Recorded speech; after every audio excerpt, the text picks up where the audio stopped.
नमस्कार दोस्तों, स्वागत है आप सभी का एक और नए वीडियो में। चलो शुरू करते हैं। प्राचीन काल में भारत में बच्चों को पढ़ने के लिए गुरुकुल भेजा जाता था। विद्यार्थी गुरुकुल में रहकर अध्ययन करते थे और गुरुकुल की साफ सफाई, पौधों को पानी देना और गुरुकुल में भोजन पकाना आदि जैसे कार्य करते थे। ठीक उसी तरह शहर से हमेशा जंगल के पास एक गुरुकुल होता था, जहां सैकड़ों बच्चे अपने गुरु के मार्गदर्शन में शिक्षा प्राप्त करते थे। एक बार एक लड़के को भी अध्ययन करने के लिए गुरुकुल भेजा गया था। जल्द ही उसकी गुरुकुल में अन्य छात्रों से दोस्ती हो गई, लेकिन वह पढ़ाई में बहुत कमजोर था।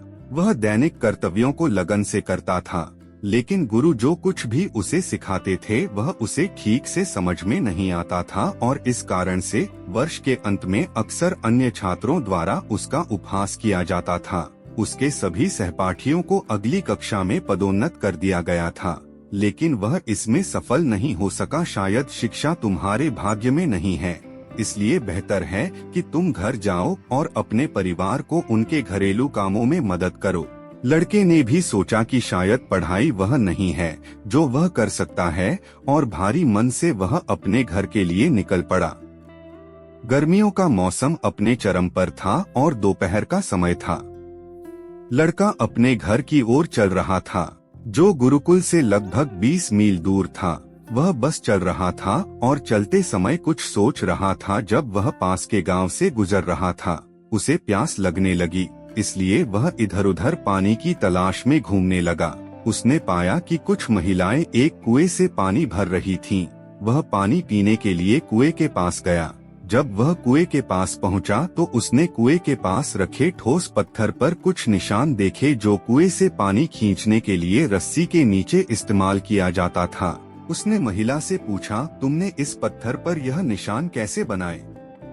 महिला ने जवाब दिया, हमने यह निशान नहीं बनाया, यह उस नरम रस्सी की वजह से है जिसे कुएं से पानी खींचते समय बार बार इस पर इस्तेमाल किया जाता है।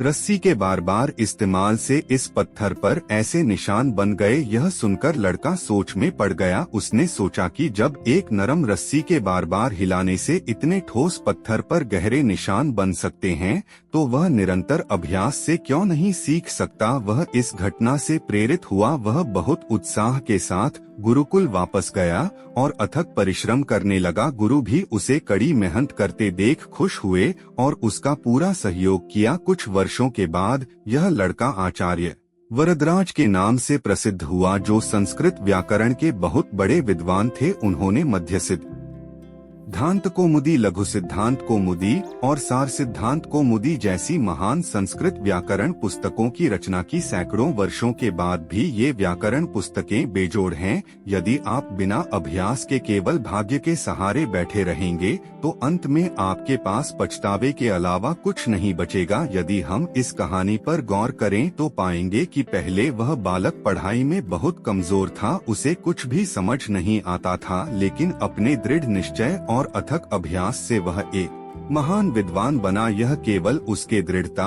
और अभ्यास के कारण ही हुआ। इस कहानी के माध्यम से मैं उन सभी विद्यार्थियों को संदेश देना चाहता हूं जो अपने जीवन में सफल होना चाहते हैं। मैं उनसे कहना चाहता हूं कि आपको अपने जीवन में इन दो गुणों को अवश्य लाना चाहिए, दृढ़ निश्चय और अथक अभ्यास। इतिहास केवल ऐसे कुछ लोगों की कहानी है जिन्होंने इन दो गुणों को अपने जीवन में अपनाया। इतिहास में अपना नाम बनाने वाले सभी बड़े विद्वान, वैज्ञानिक या अन्य महान लोग आपसे बेहतर नहीं थे। उनके पास ऐसा कुछ भी नहीं था जो आपके पास नहीं है, लेकिन वे सभी अपनी दृढ़ता और अथक अभ्यास से ही महान बने। इसलिए यदि आप भी अपने जीवन में महानता की ऊंचाइयों को छूना चाहते हैं तो आज से ही दृढ़ संकल्प के साथ कड़ी मेहनत करना शुरू कर दें। तो दोस्तों, ये कहानी आपको कैसी लगी? उम्मीद है इस वीडियो से आपको बहुत कुछ पता चला होगा। और अगर आप नए हैं तो हमसे जुड़ने के लिए इस चैनल को सब्सक्राइब करना मत भूलिएगा। मिलते हैं अगली वीडियो में कुछ नए विचारों के साथ। तब तक के लिए आपका बहुत बहुत धन्यवाद। नमो बुद्धाय।